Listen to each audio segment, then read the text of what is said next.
दिवसांमध्ये माथेरानमधले ज्या प्रकारे प्लॅस्टिक राकेश पोकळे यांनी आणि मधल्या काळामध्ये नगराध्यक्ष आणि भोरी समाजाचे धर्मगुरू सय्यदना साहेबांच्या फायनान्समधनं आपण ज्या प्रकारे प्लॅस्टिक माथेरानमध्ये जवळजवळ 20 दिवस गोळा केलं, 30 दिवस प्रचंड प्रमाणात ते प्लॅस्टिक गोळा काढलं आणि आता परत बघितलं तर पुन्हा प्लॅस्टिक तयार होतंय. राकेश परत काढतोय रोज. आज पण पर्यावरण दिनी त्यांनी मोठ्या प्रमाणात प्लॅस्टिक जमा केलेलं आहे.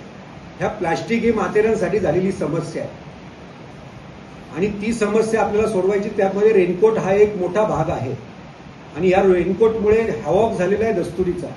येताना सुद्धा हॅवॉक झालेला आहे कारण सगळे तिथं गर्दी होते आणि जाताना सुद्धा हॅवॉक झालेला आहे. तो रेनकोट टाकायसाठी माणूस तो रेनकोट टाकतो एवढ्यासाठी कारण त्याला तो 50 रुपये 60 रुपये काय किती रुपयाला मिळतो? 80 रुपये क्वालिटी आहे. 30 रुपये ते 80 रुपयात मिळत असेल तर तो म्हणतो एक वन वे थ्रो करू. जर तो रेनकोट महाग असेल तरच तो व्यवस्थित सुरक्षितपणे घरी घेऊन जाईल. हे आमच्या डिस्कशन मधला महत्वाचा भाग होता. तो 250-300 रुपयाचा रेनकोट असेल तर तो मुंबईत जाऊन सुद्धा वापरेल. आणि माथेरानला येणारा पर्यटक हा आपल्याला आपण असाच का विचार करायचा की आपल्याकडे येणारा पर्यटक हा एकदम लोअर मिडल क्लासचा आणि गरीबच पर्यटक राहील आणि आपण असा विचार केला तर आपण सुद्धा तेवढेच गरीब राहू. आपल्याला पर्यटक बदलायचा आहे तर आपल्याकडे अशा प्रकारे स्ट्रिक्ट झालोय, आम्ही प्लास्टिक फ्री झालोय. हे संदेश जोपर्यंत मुंबई आणि इकडच्या वरच्या क्लासमध्ये जात नाही तोपर्यंत तो क्लास माथेरानमध्ये येणार आणि तो क्लास यायचा असेल अब्बासभाई तर 10-15-20 हजारचा सोर्स जर का तुम्हाला झाला असेल तर तो आपल्याला काय करायचं तर कुठंतरी तुम्हाला ती वेगळी कमाई होऊ शकते. तो माल परत घेण्यासाठी करता येईल.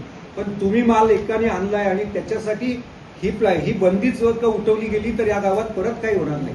आपल्याकडे आज निर्णय होतो, दुसऱ्या दिवशी लोक येतात आणि मग त्या सगळ्या निर्णयावरती पाणी फिरत जातं की अशा पद्धतीने आम्ही कसं करायचं. आणि हा तर आज पर्यावरण दिनी आपण पुन्हा प्लॅस्टिक रेनकोट वापरण्यासाठीच मीटिंग घेतोय. हे तर फार वाईट आहे. त्यांना विश्वासात घ्यायसाठी आपण बरोबर नाही त्यांना सांगतो की तुम्ही लोकांनी स्वागत करून ते सांगायला पाहिजे होतं की अरे फार चांगला निर्णय. त्याच्या पहिले खरेदी झाली नाही याच्यामध्ये आम्ही ठोस निर्णय घेत. चला माथेरानच्या माथेरानने आम्हाला भरपूर दिलंय. माथेरानसाठी थोडासा सोर्स मला 5-10 हजार रुपयाचा लागतोय उमेश, आपण करायला तयार आहोत. अशा प्रकारची भूमिका आपल्याला ठेवायला हरकत नाहीये. ज्यांनी कोणी विचारून खरेदी केली प्लास्टिकला बंदी आहे. तुम्ही कुठेही या देशामध्ये वावरताना आपल्याला तिथले नियम आणि तिथले कायदे जरी आपल्याला माहिती नसतील तरी ते सगळे अबाईड असतात, बंधनकारक असतात. आणि आम्ही हे निर्णय घेण्याच्या अगोदरचा निर्णय त्यांनी सांगितला. तरी आपण या मिटिंगच्या अगोदरचा निर्णय होता ना, तरी पण तो निर्णय आहे ना, तो इम्प्लिमेंट करत नाहीत म्हणून. आणि तो त्या निर्णयाची आज ऍडव्हर्टाईज झाली म्हणून आपल्याला कळालं आणि यावर्षी तो इम्प्लिमेंट होणार आहे म्हणजे तो अंमलात आणणार आहे म्हणून आपण इथं जमलेलो आहोत. पण हा निर्णय तर अगोदरपासून माथेरान इको सेन्सिटिव्ह झोन असल्यामुळे माथेरानमध्ये प्लास्टिक वापरायला बंदी आहे. तर मला असं वाटतं की हे अनएंडिंग आहे. तुम्ही दोघांनी माल आणला तर लोक इतर पण म्हणणार की आम्ही पण माल आणलेला आहे, आम्ही आलो नव्हतो मिटिंगला, आमचा आलेला आहे, त्याचा आलेला आहे. आणि कोण कोण विकतो फ्रेंड आपल्याला सांगता येईल याच्यावरती नाही.